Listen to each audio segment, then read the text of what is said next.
কাল ছিল আমার ভাগ্নির জন্মদিন, সেই উপলক্ষে ছোট্ট করে আয়োজন। সো হ্যালো বন্ধুরা, তোমরা সবাই কেমন আছো? আমার আরেকটি নতুন ভিডিওতে তোমাদের ওয়েলকাম জানাই। তো এখানে রেডি হচ্ছি কারণ গঙ্গারামপুর যাব। রেডি হয়ে দিদি আর আমি বেরিয়ে পড়লাম। তারপর গঙ্গারামপুর পৌঁছে প্রথমে সবজি মার্কেটে আসি। এখানে কিছু জিনিসপত্র কিনে চলে গেলাম ক্ষুদিরাম মার্কেটে।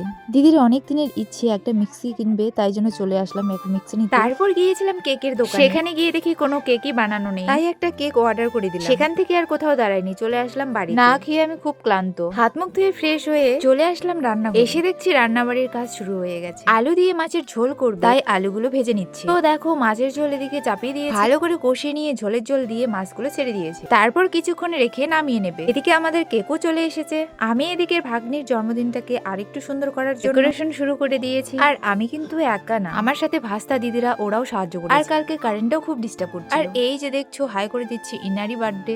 আর এখানে সবাই মিলে লুচি ভাজতেছে। লুচিগুলো খুব সুন্দর ফুলকো ফুলকো হয়েছে আর দেখতেও খুব সুন্দর লাগছে। আমার প্রায় সাজানো কমপ্লিট, শুধু লাইট লাগানো বাকি ছিল। লাইট লাগানোর পর ফাইনাল লুকটা দেখে নাও, কেমন লাগছে কমেন্ট করে জানিও। আর বার্থডে কেকটা কেমন হয়েছে সেটাও কমেন্ট করে জানিও। তারপর আমাদের বার্থডে গেল চলে আসলো। আর দেখো দুই বোনের এত ভালোবাসা, দুজন দুজনকে ছাড়া বাঁচে না। আর পাকা বুড়িকে দেখো এত সুন্দর ফু দিচ্ছে। দিদি আর বোন মিলে এবার কেক কাটছে। তারপর দিদি বোনকে খাইয়ে দিল, বোন দিদিকে খাইয়ে দিল। আরো অনেক বাচ্চা এসেছিল, তাদেরকেও খাইয়ে দিল। আর দিদির গিফট পেয়ে তো খুব খুশি। তারপর এক এক করে সবাই আশীর্বাদ করলো ভাগ্নিকে। আশীর্বাদ করি মিষ্টি সোনা জীবনে অনেক বড় হও। কেক কাটার পর্ব শেষ হয়ে এবার খাওয়া দাওয়ার পর্ব। সবাই খেতে বসে পড়লো। বাড়িতে কোনো অনুষ্ঠান হলে আমার খুব ভালো লাগে, একসাথে রান্না করা, পরিবেশন করা, এই ব্যাপারগুলো খুব ভালো লাগে। তারপর এদিকে আমাদের বার্থডে গালও খেতে বসেছে। আর বার্থডে গালের সাথে বার্থডে গালের দিদিও বসে পড়েছে। সবাইকে পরিবেশন করে আমরাও খেতে বসে পড়লাম।